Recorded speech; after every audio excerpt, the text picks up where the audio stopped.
ஆன்மீக நண்பர்கள் அனைவருக்கும் அன்பு கலந்த வணக்கங்கள். இன்றைக்கு நாங்கள் ஆன்மீகம் சம்மந்தமான பதிவில் பார்த்தீங்கன்னா, சோழவந்தான் சனீஸ்வரர் தரிசனத்தை பற்றி தான் நாம் இன்றைக்கு பார்க்க போகிறோம்.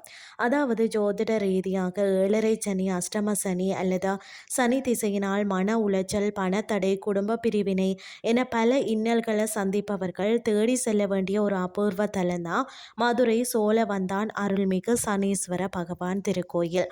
விருச்சிக ராசிகளுக்கு ஏன் இது மிகவும் முக்கியம்னு சொல்லி பார்த்தீங்கன்னா, அதாவது இந்த கோயிலின் விருச்சிக ராசிகளின் சிறப்பு பரிகார தலமாக விளங்குகிறதா. உங்களுக்கு ராசிகளுக்கு ஏற்படக்கூடிய சனி தோஷங்களின் வீரியத்தை குறைத்த வாழ்க்கையில் நிம்மதியையும் வளர்ச்சியையும் தரக்கூடிய சக்தி இந்த சுயம்பு மூர்த்திக்கு உண்டு.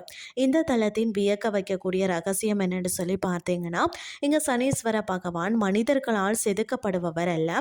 சுமார் 40 ஆண்டுகளுக்கு முன்பே ஒரு நந்தவனத்தில் மாவலிங்க மரத்தடியில் மண்ணுக்குள்ளே இருந்து சுயம்புவாக தோன்றியவர்.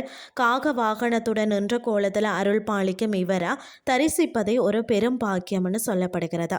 இங்கு வேண்டிக் கொண்டால் கிடைக்கக்கூடிய பலன்கள் இழந்த வாழ்வு மீளும், தொழில் நஷ்டம், கடன் சுமை அல்லது ஏதோ ஒரு காரணத்தால் இழந்த செல்வம் மற்றது கௌரவத்தை மீண்டும் பெற இந்த தலத்தில் வழிபாடு செய்கிறது சிறப்பு.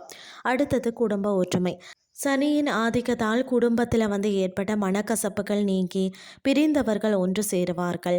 மற்றது நீண்ட நாட்களாக குழந்தை பாக்கியம் இல்லாதவர்கள் இந்த தலத்து சுயம்பு சனீஸ்வரரை வழிபட தடையின்றி வரம் கிட்டும். எப்படி வழிபடணும்னு சொல்லி பார்த்தீங்கன்னா, சனிக்கிழமைகளை இந்த கோயிலுக்கு சென்று நெய் மற்றது எல் தீபம் ஏற்றி வழிபடுவது விசேஷம்.